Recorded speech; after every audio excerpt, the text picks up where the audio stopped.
Hey guys, première journée qui vient de finir, Game Week 1.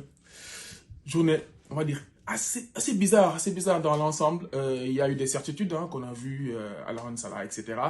Il y a eu quelques surprises avec des gens aussi également qui ont beaucoup espéré sur certains joueurs comme Trippier, etc. Et qui malheureusement n'ont pas donné satisfaction. Je pense également à Manchester United avec Rashford et Bruno Fernandes.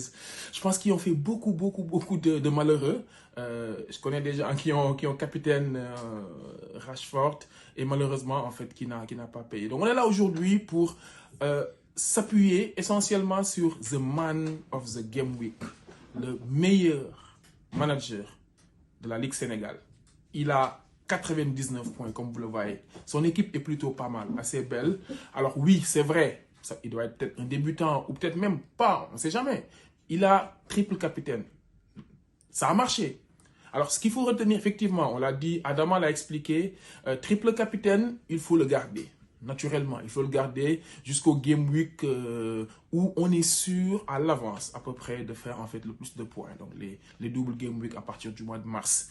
Mais quand tu le joues de façon inopinée, par erreur ou pas, et que ça marche, comme c'est le cas pour Haaland, 39 points pour un triple capitaine, c'est plutôt pas mal. Donc, on le voit pour lui. Même s'il l'a fait par erreur, même s'il l'a fait par méconnaissance, même s'il l'a fait parce qu'il ne maîtrise pas Fantasy, en vrai, ça a quand même marché.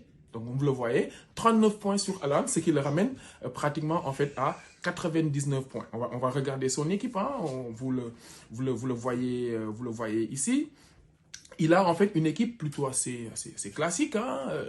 Martinez qui est quand même un bon gardien, qui fait beaucoup de clean sheet, qui fait également beaucoup d'arrêts sur certains matchs. Qui sur ce match-là, parce qu'effectivement c'était un match plutôt compliqué avec Newcastle, donc qui a quand même réussi à faire quand même quelque chose comme 7 saves. 7 saves, c'est 2 points de plus parce que chaque 3 saves, donc save voulant dire des arrêts du gardien, chaque 3 saves, c'est 1 point.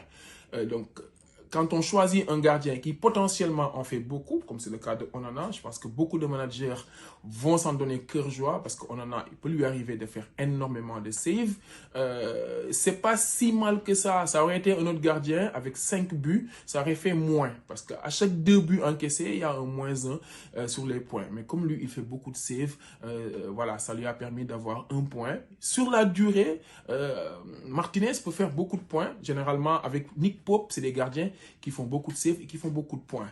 Au niveau de sa défense, Estupiñán, classique, Estupiñán, je pense que malgré le fait que Brighton n'a pas fait de CS, il a fortement contribué sur les actions offensives.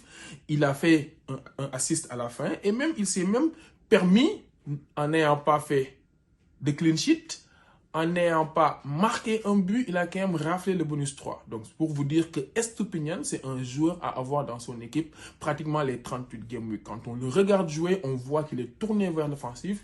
Et même s'il ne fait pas de clean sheet, il arrive quand même à avoir 7 points. Ça, c'est magnifique. Luke Shaw, j'ai vu beaucoup de managers s'en plaindre. N'eût été son carton jaune, Luke Shaw aurait raflé en fait le bonus 3. Probablement. Maintenant, après le but de Varane vient changer autre chose. Mais Luke Shaw avec Wan-Bissaka sont l'un des joueurs qui sont plus enclins à avoir des bonus parce qu'ils sont très offensifs, ils font beaucoup de passes, etc. etc. Avec son carton jaune, il a eu 5 points. Ce qui est plutôt pas mal. Ce qui est quand même étonnant, ce qui est bien dans l'équipe en fait il s'appelle Bariso FC. Ce qui est bien c'est qu'il est quand même tombé sur des joueurs qui a priori on aurait pensé qu'ils auraient quand même pas réussi grand chose. C'est le cas par exemple de Robinson. Quand tu as en fait un défenseur de Fulham dans ton équipe, généralement tu ne peux pas espérer grand chose. Mais ça, généralement, c'est la chance que les managers également peuvent avoir, d'avoir des joueurs qui, de façon inopinée, arrivent à avoir des points. Alors, il complète sa défense avec Saliba. Saliba, malgré qu'il n'a pas fait de clean sheet, qui a quand même réussi à faire en fait un assist. Au niveau de son milieu de terrain, on le voit, des valeurs plutôt sûr sur le papier. Rashford, ça reste quand même une valeur sûre, même si il n'a fait que 3 points, ça reste quand même un bon joueur. Mitoma, on le sait, hein, avec la façon dont De Zerbi joue, Mitoma, la façon dont Brighton est assez efficace, assez offensif, Mitoma, il fera beaucoup de points. Hein. On l'a également vu avec João Pedro, qui est en fait un élément qu'il faut aller chercher et qu'il faut avoir pour 5,5 millions. C'est essentiellement un joueur qu'il faut avoir. Maintenant, naturellement, que Harry Kane n'est plus là, etc. C'est un bon joueur. Et ensuite, le joueur au milieu de terrain qu'il fallait avoir, quand je dis il fallait avoir, c'est vraiment en termes de certitude. Parce qu'aujourd'hui, Rodri, on va le dire, hein, c'est quand même un coup astucieux. Par chance, hein, Rodri, il ne fera pas 13 points, pratiquement beaucoup de game week, hein, ça il faut être sûr. Par contre, Saka, il est plutôt porté vers l'avant. C'est un joueur qu'on savait qu'il ferait en fait ce genre de performance-là. Donc c'est une valeur assez sûre avec ces 10 points qui permet en fait à Barriso FC d'arriver en fait à 99 points. Et puis sur sa ligne d'attaque, ligne parfaite. Isaac, en ayant joué à peu près 70 minutes, se retrouve à faire voilà, des prouesses extraordinaires, à marquer 2 buts et à faire en fait 13 points, tout comme Haaland.